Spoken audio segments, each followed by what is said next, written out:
Mais nous n'avons jamais parlé de cela, Jean-Baptiste. Pourquoi aurais-tu pris une telle décision sans moi? Regarde, tu gagnes suffisamment d'argent pour subvenir aux besoins des trois. Alors je n'ai pas pensé à te consulter. Ta mère est mon argent de toute façon. Je n'ai pas besoin de ta permission pour amener ma mère chez moi. J'étais assez énervée contre Jean-Baptiste et Marie pour leur manque de respect envers moi. Cependant, je n'avais pas le choix de prendre Marie. Notre maison louée était aux deux noms, même quand je payais tous les comptes. Jean-Baptiste avait rarement de l'argent pour payer quoi que ce soit. En 5 ans où je suis restée avec lui, il ne m'a jamais acheté un cadeau unique. Maintenant, ne vous méprenez pas, je ne veux pas de cadeaux extravagants. Je peux vivre sans eux très bien. Cependant, son manque total d'effort dans la relation m'a vraiment dérangé quand nous nous sommes mariés. De plus, j'étais coincée de payer pour sa mère, qui ne m'aidait même pas avec les tâches ménagères. Un jour, j'ai grandi extrêmement fatiguée de leurs attitudes. J'ai soufflé à mon collègue de travail à propos de Marie et Jean-Baptiste. C'est alors que son visage est devenu très sombre. Je pouvais dire qu'il cachait quelque chose. Quand je l'ai pressé pour des informations, il m'a révélé que Jean-Baptiste était accro au jeu. Il veut me donner de l'argent parce qu'il a perdu son emploi précédent pour vol de trésorerie. Les gars, je me sentais comme si mon monde s'était effondré. Je sais tout de tes façons de jouer, Jean-Baptiste. Je sais aussi que tu as été renvoyé de ton dernier emploi pour vol. Qu'est-ce qui ne va pas chez toi? Oh, s'il te plaît Astrid. Tout le monde ne veut pas être un radin, travailleur de la classe moyenne comme toi. Je gagnerai mes millions. Je suis lentement en train de devenir bon à cela. Bientôt, je serai mine. Tu es hors de ton esprit, Jean-Baptiste. Comment diable as-tu même de l'argent pour jouer? Pourquoi ton compte d'épargne avait de l'argent décent en liquide? Cela est venu à bon escient pour mes derniers matchs. J'ai immédiatement gelé en entendant ce qu'il venait de dire. Si une trahison n'était pas suffisante, il y en avait une autre qui arrivait. Je n'avais aucune idée que Jean-Baptiste avait secrètement volé dans mon compte d'épargne. J'étais dévastée et j'ai commencé à crier sur lui. Je pourrais avoir touché à mon épargne. En entendant notre combat, Marie est venue voir ce qui se passait. Quelque peu sans surprise, elle a pris le parti de Jean-Baptiste. Elle a dit: Mon fils est un gars intelligent, je suis sûre qu'il fera des affaires grâce au jeu. Vous vous battez avec lui pour rien. son argent est aussi ton argent. Il a le droit de le dépenser comme il veut. Non, pas du tout. C'était l'argent que j'avais économisé grâce à mes efforts et à ma sueur. Vous deux ne payez presque rien pour le ménage. Bon sang, je ne savais même pas que Jean-Baptiste avait perdu son travail. Il a volé mon argent pour jouer et faire croire qu'il avait toujours un emploi. Ne parle pas de mon fils de cette façon, il te rend service. Tu n'es pas capable de réussir par toi-même. Seul Jean-Baptiste peut réussir sa vie. Tu es inutile. Tu as vraiment du cran de m'appeler inutile alors que tout ce que tu as fait, c'est utiliser mon argent. Ni toi ni ton fils ne m'avaient aidé cette dernière année. J'ai soutenu notre famille et c'est ce que j'obtiens en retour. Je ne veux plus de vous deux. Jean-Baptiste est juste un échec qui n'obtiendra jamais rien dans la vie. Je m'en vais. C'est alors que j'ai décidé que je devais divorcer de Jean-Baptiste. Bien sûr, je l'aimais bien, mais la trahison était trop difficile à supporter.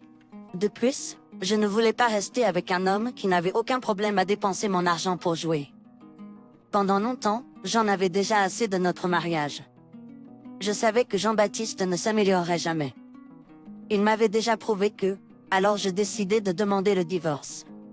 Obtenir un divorce à l'amiable a été un véritable désastre.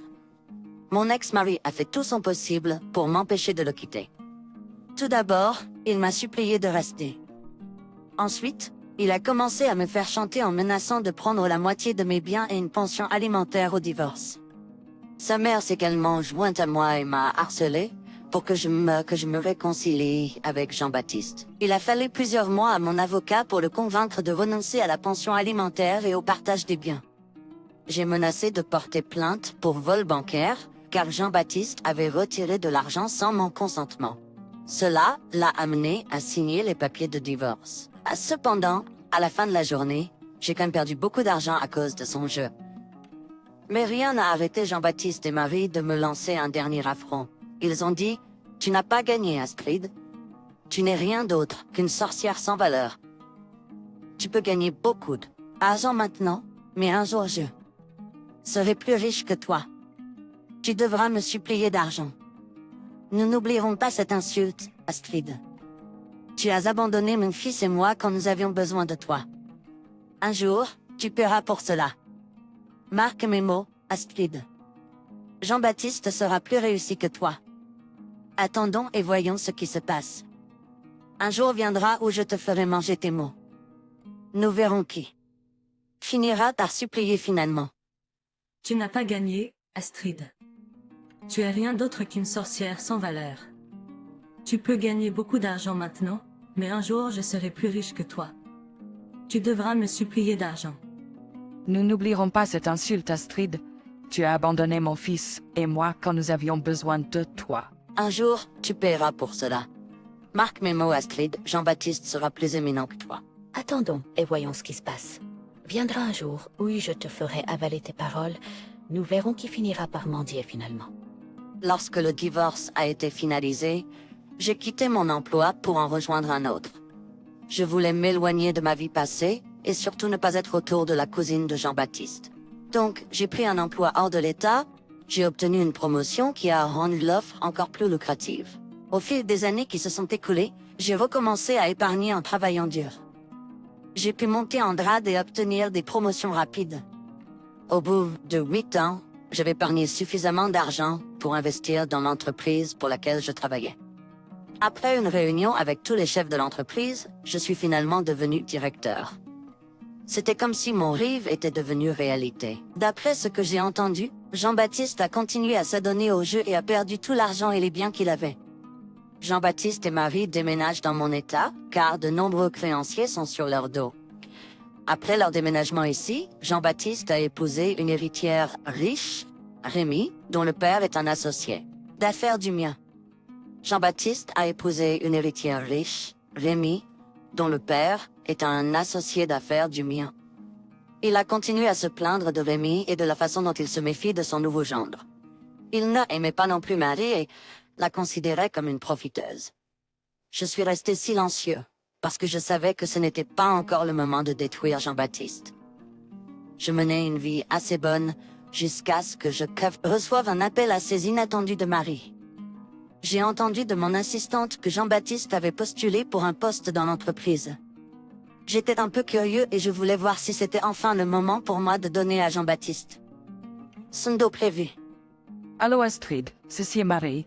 J'espère que tu ne m'as pas encore oublié. Ah, Mary, comment pourrais-je oublier ma chère belle-mère qui a profité de moi pendant 3 ans et m'a aidé mon fils à me voler mon argent?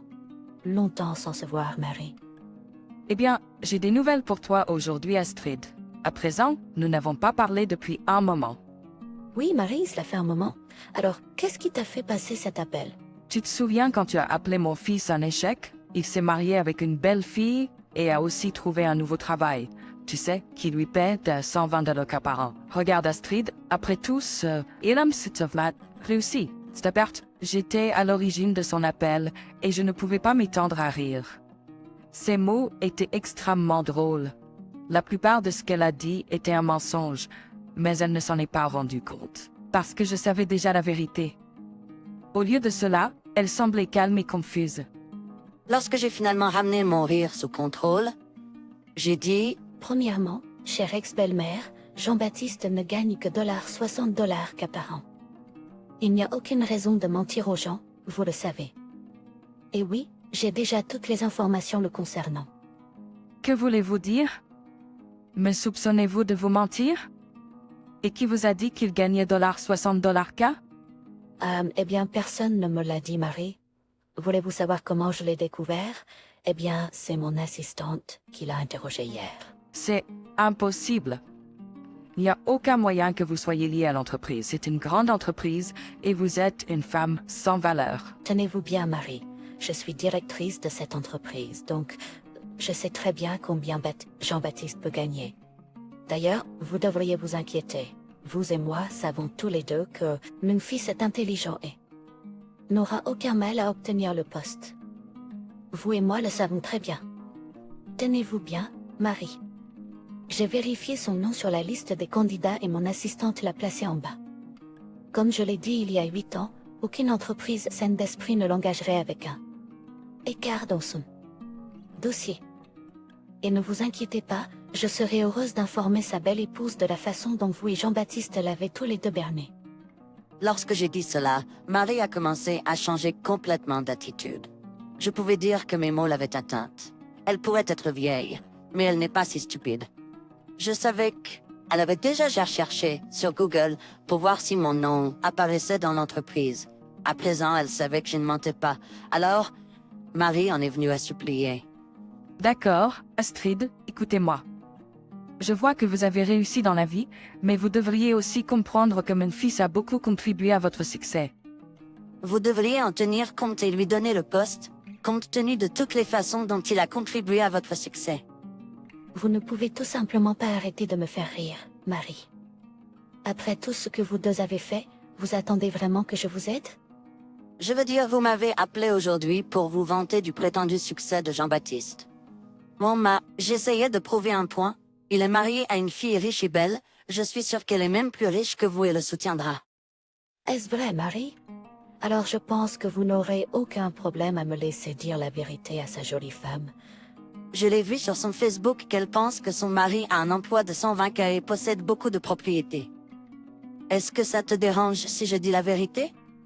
Non, non, non, Astrid, écoutez-moi. Ne faites pas cela à Jean-Baptiste. Vous êtes arrivé si loin dans la vie. Pourquoi voulez-vous vous attarder sur le passé? Ayez pitié de nous et donnez à Jean-Baptiste le poste. C'est le moins que vous puissiez faire après avoir été une épouse si peu soutenante. Écoutez-moi attentivement, Marie. Je ne l'aiderai pas, Jean-Baptiste. Il est parfaitement capable de détruire sa propre réputation. Au lieu de me déranger avec vos flexions fausses, vous devriez aider votre fils à trouver un bon travail. Bonne chance avec ça, Marie. Comptez-moi, vous en aurez besoin. J'ai dit cela et j'ai raccroché le téléphone. Marie a continué d'appeler, mais je ne l'ai jamais repris. Je n'avais aucun intérêt à m'indulger dans ses colères. Au lieu de cela, je me suis rapidement mis au travail. J'ai informé mon assistant que je voulais que tout le monde qui n'a pas été sélectionné reçoive sa lettre de rejet. Il m'a dit que cela serait fait bientôt. Ensuite, j'ai simplement attendu Jean-Baptiste pour m'appeler. Je savais qu'il aurait mon numéro de téléphone de Marie. Astrid, je sais que vous êtes l'un des directeurs de l'entreprise pour laquelle j'ai postulé. Je viens de recevoir la lettre de rejet. S'il vous plaît, faites quelque chose et aidez-moi à obtenir ce travail. Je sais que vous pouvez aider, si vous voulez. Pourquoi pensez-vous que je vais mettre en danger ma carrière professionnelle pour vous? Pensez-vous que je suis fou? Vous avez certainement des nerfs pour me demander de vous donner un travail après toutes ces années. Je sais que je ne t'ai pas traité correctement à l'époque, mais je suis quand même ton mari. Nous avons quand même de bons souvenirs. S'il vous plaît, considérez cela et donnez-moi le travail. Ma femme Rémi me quittera si je ne trouve pas de travail bientôt. Je sais que tu as menti à Rémi sur ta situation financière. Saviez-vous que j'ai le numéro de son père de sa famille? Tout ce que j'ai à faire est de dire la vérité et de le laisser libre. Rémi me quittera si elle le trouve et si elle vous quitte. Tous vos plans échoueront. Vous ne pourrez pas toucher son héritage ou son argent et vous ne pourrez pas avoir la vie que vous avez toujours voulu. Jean-Baptiste est devenu absolument silencieux après m'avoir entendu dire ça. Je savais que j'avais touché le jackpot avec cette information. Ma vraie revanche venait de commencer. Jean-Baptiste a immédiatement commencé à supplier que je ne dise rien à Rémi. J'ai simplement raccroché le téléphone. J'ai ensuite envoyé un texto rapide à Rémi et lui ai demandé de m'appeler. J'ai expliqué qui j'étais et j'espérais que Jean-Baptiste ne l'ait pas joint en premier. Lorsqu'elle m'a appelé, j'ai dit « Bonjour Rémi, je m'appelle Astrid, je suis l'amie de votre père. Je suis également l'ex-femme de votre mari actuel. Vous avez publié sur Facebook qu'il a obtenu un emploi de 120 000 $.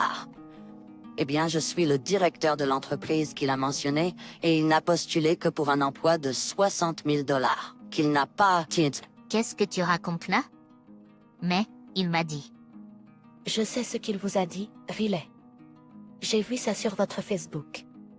Je sais que vous ne me croirez peut-être pas, mais vous pouvez demander à votre père. Il peut facilement découvrir si Jean-Baptiste. Thomas. Mais je ne comprends pas. Pourquoi Jean-Baptiste mentirait-il? Parce qu'il voulait prendre en charge votre héritage et vos propriétés. Il a toujours voulu une vie luxueuse pour lui-même, et c'est un joueur. Malheureusement, nous avons divorcé parce que je refusais de financer son mode de vie et de soutenir ses habitudes de jeu. Sa mère le soutient toujours. Je ne sais pas ce qu'il vous a dit, mais c'est la vérité. Vous pouvez en douter, mais vous pouvez demander autour de vous si vous doutez de moi. Je ne veux pas que vous soyez coincé avec un menteur et un perdant. Merci de me l'avoir dit, Astrid. Je vais creuser pour obtenir plus d'informations et découvrir. De plus, ne vous inquiétez pas, j'ai fait en sorte qu'il signe une convention prénuptiale et j'ai accepté de l'annuler une fois qu'il aura obtenu un emploi. Il semble que ce ne sera pas le cas après. Tout. Avec cela, j'ai simplement terminé ma part de la vengeance. Les conséquences de tout étaient glorieuses. Marie et Jean-Baptiste, au début, ne cessaient de m'appeler et de me dire de lui trouver un emploi. Ils m'ont supplié de les prendre en pitié et de les aider une fois.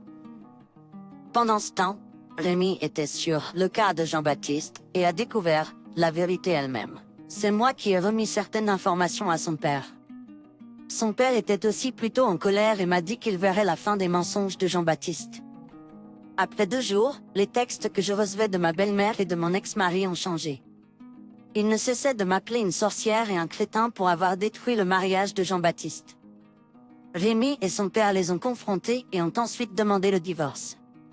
Comme Rémi avait toujours le contrat prénuptial en place, aucun de ses actifs ne lui serait reversé. Au lieu de cela, Jean-Baptiste devrait maintenant embaucher un avocat pour traiter le divorce. Marie et Jean-Baptiste ont continué à me harceler jusqu'à ce que je menace de les exposer en ligne.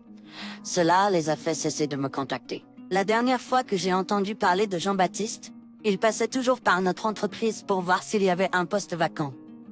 J'ai également entendu de sources qu'ils se disputaient constamment à propos de problèmes d'argent. J'ai également entendu de sources qu'ils se disputaient constamment à propos de problèmes d'argent. Je suppose que maintenant, Mary saura enfin ce que c'est que d'être coincée avec un homme enfant pour le reste de sa vie. Je suppose que maintenant Marie saura enfin ce que c'est que d'être coincée avec un homme enfant pour le reste de sa vie.